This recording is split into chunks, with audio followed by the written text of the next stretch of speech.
Ayo wes. Assalamualaikum warahmatullahi wabarakatuh. Waalaikumsalam.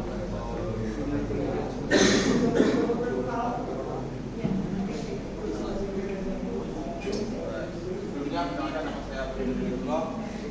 Perkenalkan nama saya Abdullah.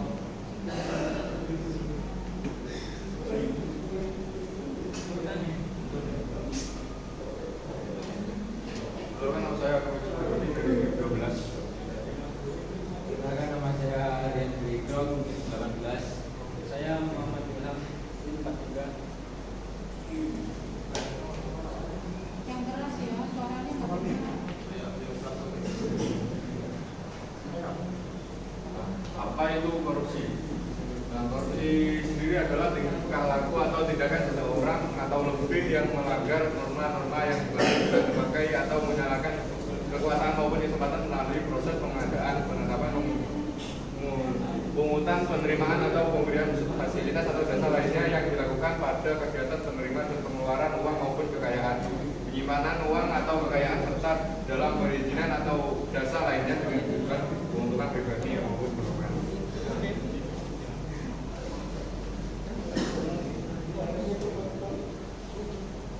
Nah, ini ada beberapa faktor, yaitu faktor dari korupsi sendiri ada dua.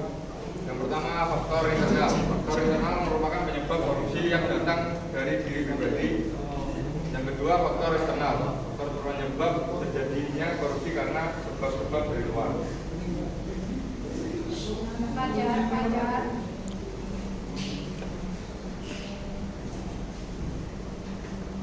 Faktor internal yang menyebabkan korupsi meliputi yaitu satu, sifat tamak atau rakus. Selanjutnya, moral yang kurang kuat dan gaya hidup konsumtif. Terdapat yang mengarah pada faktor eksternal, yaitu faktor politik, faktor hukum, 3 faktor ekonomi dan birokrasi, 4 faktor organisasi. 1. Fakta politik, perilaku korupsi seperti penyuapan politik uang merupakan fenomena yang sering terjadi. Terkait dengan hal itu, Terence Gomez memberikan gambaran bahwa politik uang sebagai use of money and material this is the measure of political influence. Faktor ekonomi juga merupakan penyebab terjadinya korupsi. Hal itu dapat dijelaskan dari pendapatan atau gaji yang tidak mencukupi kebutuhan. Teori korupsi yaitu teori solidaritas sosial. Teori lain yang menjabarkan terjadinya korupsi adalah teori solidaritas sosial yang dikembangkan oleh Emil Durkheim pada tahun 1858 sampai 1913. Faktor internal merupakan faktor mendorong korupsi dari dalam diri yang dapat dirinci menjadi aspek perilaku individu. Yang pertama, sifat tamak atau rakus manusia. Yang kedua, moral yang kurang kuat. Yang ketiga, gaya hidup yang konsumtif.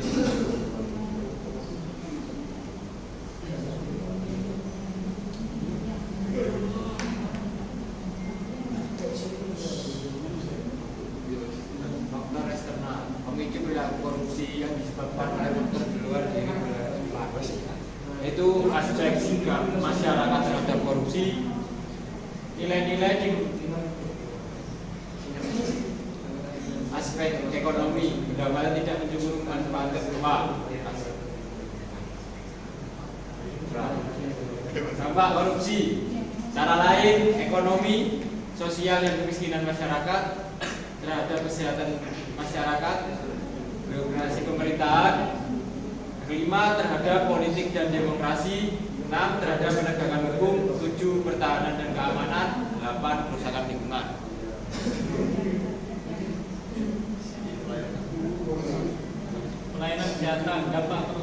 bidang kesehatan. Satu, tingginya biaya kesehatan.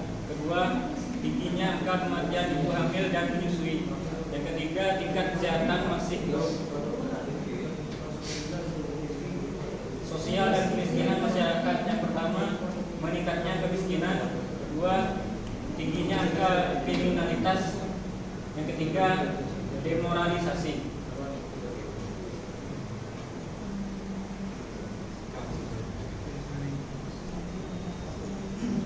Selamat datang generasi muda anti korupsi. Indonesia akan lebih baik jika tanpa korupsi. Hanya kata-kata. Assalamualaikum warahmatullahi wabarakatuh. Ya, Salam. perkenalkan nama saya Muhammad Fikri. Nah, ini bertanya mengenai pembahasan yang sudah dijelaskan, yaitu mengenai korupsi.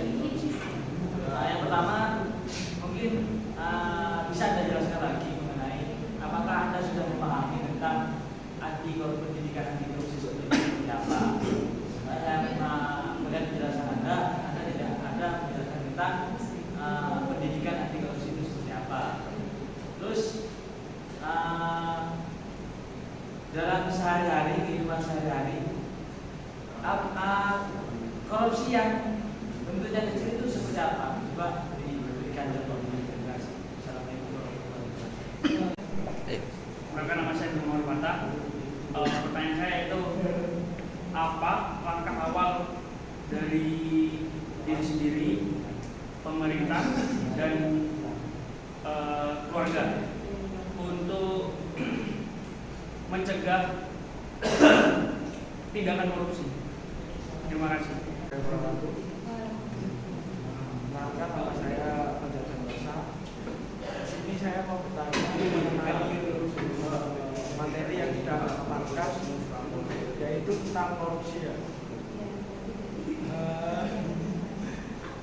Bagaimana menurut Anda solusi untuk sedikit demi sedikit mengurangi korupsi di Indonesia ini sendiri? Karena kan sudah banyak kasus korupsi yang sampai triliunan itu. Nah, itu menurut Anda solusinya gimana dari pemerintah ataupun menurut Anda sendiri itu bagaimana? Sekian, terima kasih. Assalamualaikum warahmatullahi wabarakatuh. Di sini akan saya menjelaskan atau menjawab dari pertanyaan Mas Fajar tadi.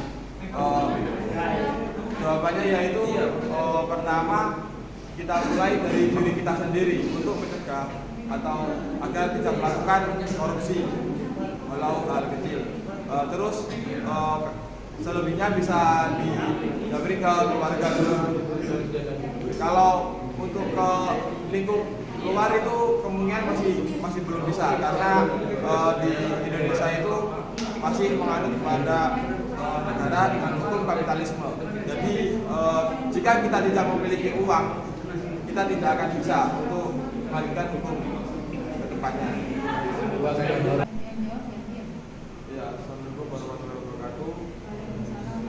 Di sini saya akan menjawab pertanyaannya dari Mas Fikri tadi yang tentang pendidikan anti korupsi itu seperti apa dan contohnya. Pendidikan anti korupsi adalah program atau inisiatif pendidikan yang dirancang untuk meningkatkan kesadaran dan pemahaman tentang korupsi serta menambah nilai-nilai integritas dan etika dalam kehidupan sehari-hari. Untuk tujuannya juga itu dari pendidikan ini adalah untuk mencegah korupsi dengan membentuk individu yang memiliki kesadaran tinggi dan dampak negatif korupsi dan komitmen untuk tidak terlibat dalam praktis korupsi.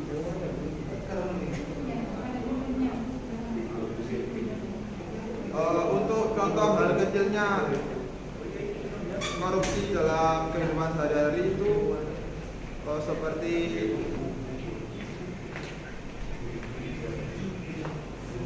ini, mendorong perilaku jujur dan etis di dalam luar lingkup sekolah. Mungkin dari saya jawaban saya itu kurang lebihnya, mohon maaf. Baik, saya akan menjawab pertanyaan yang kedua.